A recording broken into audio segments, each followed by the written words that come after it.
Op makes a post to gain support after realizing he wasn't as attentive to his girlfriend as the other boyfriend was during a double date. Op slowly tells on himself and information is revealed that he's a creepy super stalker. Posted by u/disastrous_motor_792. I'm a 21M, and I was out with my girlfriend, 21F, at a bar when we ran into her good friend from high school, Katie, fake name, and another guy she knows, John, also a fake name. Both are also 21. Apparently, John and Katie met at my girlfriend's house a few weeks prior when John came to buy something from my girlfriend's dad. My girlfriend was excited to see them both and asked what they were doing there, and they said they were on a date. We all talked for a bit and ended up sitting at a table together. For context, the original seating arrangement had me and John sitting across from each other, closest to the wall. The table was right up against the wall, while the girls sat on the outside. John immediately seemed irritated by this seating arrangement, even though he was sitting next to the girl he was with. Two guys were standing next to us after we sat down. As we started talking, John put his hand on Katie's arm and told her to trade seats with him. Katie looked a little confused but started to get up to move, and I told John to stop being such a prick if he wanted this first date to go well. John then told me to F off and sat down in the seat Katie had moved from.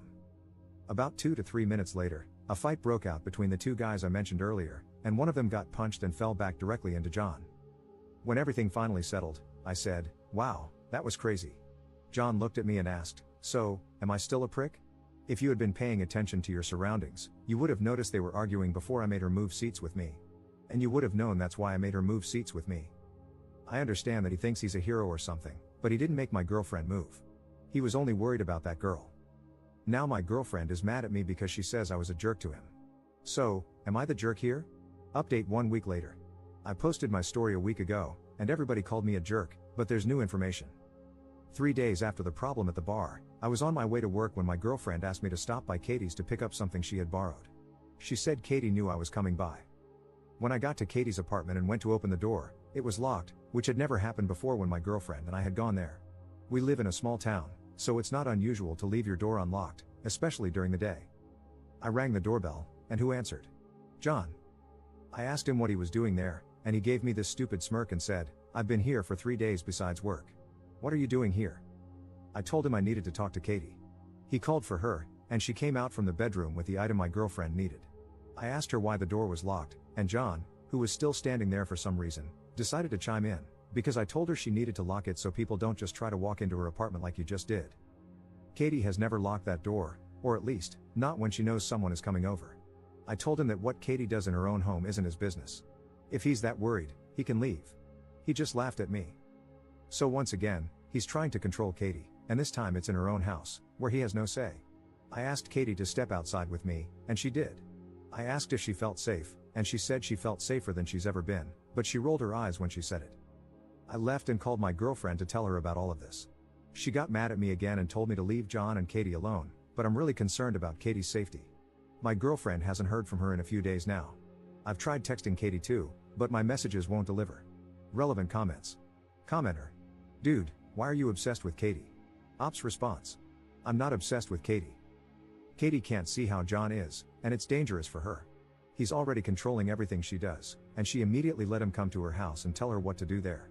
Katie is being naive. Commenter 2. What do you think they were doing behind closed doors for 3 days? Playing Connect 4? Op's response. My girlfriend has told me that Katie has never slept with anyone before, and I assume she would know since they've known each other for years. So, no, I don't think Katie slept with him. Second update 20 days later.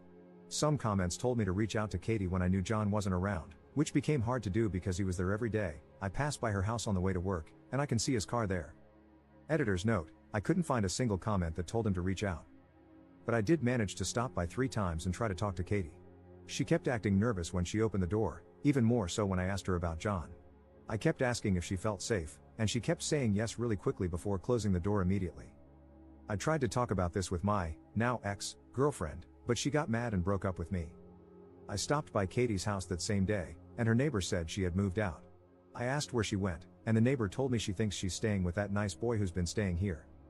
So I guess John managed to convince Katie to cut off all her friends and move in with him. I don't know where John lives, so I have no way of knowing if Katie is safe or not at this point. Their relationship has moved at lightning speed for no reason other than John wanting to have her under his complete control. I'm not sure what to do at this point. I just hope Katie is okay. Relevant comments. Commenter. Are you seriously this clueless? Katie moved in with John to protect herself from you because she knew you'd keep stalking her once you found out where she lives. Since you don't know where John lives, she feels safer there. Katie's dad and your ex aren't sharing any information about Katie's whereabouts because they're probably disgusted by your actions and know you're obsessed with her. You're crossing serious boundaries. Your actions are so disgusting that you drove that girl to leave her own home. Ops response. John is good at making people think he's the white knight. John is good at manipulating people. He is crossing major boundaries. You don't drop a girl off after a date and then stay for over a week. And you don't make her move in with you unless you just want to control her, desire her to sleep with you a few times, and then toss her away. Commenter 2. You spoke to the man like twice, how have you drawn this conclusion? Ops response. Small town. You know people who know things. John has a reputation for being a bit of a player. So if she hasn't seen anything bad about him yet, she will when she gets cheated on or thrown out for the next girl. John's post one day later. Posted by you/John not John 1941. Hello, people of Reddit. John here, even though he screwed up and used my real name in one of his comments before editing it. I got sent a link to the account that has been repeatedly posting about me and my girlfriend, yes, my girlfriend, even though he swears up and down she isn't, this afternoon, and it's taken me a while to decide what I'm going to say.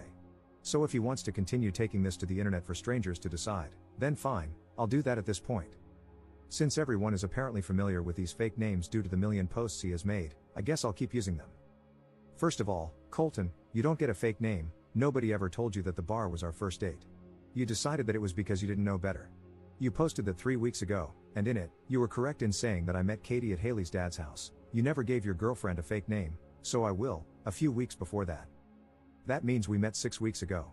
Our first date was the day after I met her. Whether Haley knew this or not, I have no idea. It's not something I ever bothered to ask Katie because it didn't seem important, and still doesn't. Second, I don't know why Haley told you about Katie's previous sex life, or lack thereof, but that was uncalled for and not her private business to share. It also wasn't your business to put on the internet. More than that, I can't even fathom how you managed to steer that question into a conversation with your own girlfriend. I doubt she just offered up the information. Third, you kept commenting very adamantly in your first, and maybe second, I lost track, post that Katie definitely was not sleeping with me. Please allow me to put your misplaced concerns to rest. Since it's already out there and I've talked to Katie about posting this, yes, she is. But the sleep comes after all the sex. Fourth, let's talk about how you showed up to get Haley's sweater. You tried to barge into Katie's apartment. The door was locked, which, by the way, is a safety thing. You do know she could get out of the apartment even though it was locked from the inside, right? I have to make sure because you're not very smart. You threw what can only be described as the temper tantrum of the century. Not only that, but this wasn't the first time you've tried to do so when dropping by to say hi. You then decided to interrogate Katie on her front porch about whether or not she wanted me to leave. Not only that, but, and you conveniently left this part out, you messaged Katie's dad, whom you've never met in your life. Once Katie calmed him down and he understood the situation, he likes me a lot, by the way, we have plans for golf next week, things were fine. Also, you texted and called Katie so many times it was insane. Fifth, when you kept dropping by repeatedly after all this while I was at work, you left out the fact that during the last visit, you went to the apartment manager's office, claimed you were there to check on your friend, and convinced her to give you a key to Katie's apartment. You conveniently leave out the part where Katie got out of the shower and found you standing in her freaking kitchen while she was in a towel. I need you to understand that you scared the life out of her. She called me while crying. I had to leave work, call my brother, rent a U-Haul, and that was the day the three of us packed up all her things and she moved in with me. Sixth, in your comments, you've repeatedly said Katie wouldn't willingly be with me. Buddy, she's not chained in a basement. She has her own car, her own money, and everything. Nobody has taken away any freedom she had before she and I got together. Seventh, you mentioned in some of your comments that I have a reputation for being a player. I'm not even really going to address this other than to say, okay? And? Eighth, you described me as cocky and arrogant, and you know what? I'll give you that. I am, and I know I am. And you must think Katie has bottom-tier intelligence if you think she doesn't know it too. Ninth, Katie quit her job because you know where she works and she doesn't want to go back there. You can say a lot of things about me, and some of them might be true, but I can promise you that I'm not the one Katie is afraid of. You are. And lastly, stay away from my house. Stay away from Katie. Katie might be too nice and gentle to hurt your feelings. But I'm not. Relevant comments. Commenter. What was Colton like the first time he met you at the restaurant, when you switched seats with your girlfriend because of a fight nearby? Was he already excessively creepy and pushy? John's response. Not creepy or pushy, at least not that I saw or heard. But his whole attitude changed as soon as he realized that we weren't there as friends and were on what he apparently thought was a first date. John update 4 days later. Sorry if this is your first time seeing this, but several people have asked for an update on my post, and even more on his. Katie's dad, along with a couple of cops, had a chat with Colton and his dad, a disastrous meeting. Apparently, his dad wasn't surprised but did lay down the hammer afterward. Colton didn't appreciate this. I got some texts tonight, he ever so kindly unblocked my number just to send them, but so far, Katie has been left alone. This is all I have for now, and I'm hoping his obsession is coming to an end now that his dad knows what he's been doing and, from what Katie's dad told me, is looking into solutions. I hope I'm not wrong. Also, another update, Katie got her old job back. Her boss called her, he was very understanding when she told him she was quitting and why, and told her she could work from home since she was his only office employee, and apparently, he doesn't know how to work any of his own systems. Thanks, everyone. Some of the comments on either my post or his gave both me and Katie a laugh in the middle of all this crazy BS. Editor's note, text messages can be found on John's profile, as the transcription contains too much swearing to include without it being risky.